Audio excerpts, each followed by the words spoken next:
बाई उद्यापासून पेपर आहे पण एवढा एपिसोड बघून झोपते. बापरे किती छान कपाल आहे.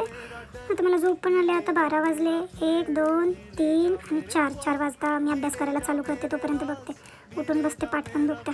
लई झोप आले मला. पण काय करू, एवढा एपिसोड बघूनच झोपते. आता ह्या एपिसोडमध्ये कळेल मला ह्याचं पण हिच्यावर प्रेम होतं का. आता एवढं बघितल्यानंतरच झोपलं पाहिजे, कारण पेपर पण आहे, अभ्यास पण केला पाहिजे. पण झोप पण आले बाई. थोडा अभ्यास केला तरी आपल्याला पेपरमध्ये लई लिहिता येईल. खरंच ही पोरगी ह्या पोरावर प्रेम करत असेल का. पण मला झोप पण आल्या. पण किती छान आहे ना हे. बाई उद्या आपला पेपर आहे. आता मला झोप पण आल्या. मी झोपतेच. आता मोबाईल ठेवूया आपण. चला बाबा झोपतेच. उठ, 9 वाजलेत. 10ला पेपर आहे तुझा.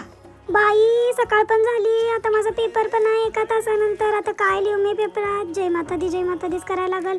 आणि मॅथ्सचा पेपर आहे माझा. देवा, आता मला लग्नच करायला लागतंय. घरातल्याच मी सांगते स्थळ बघा आणि लग्नच करते. मी नापासच होणार 101%.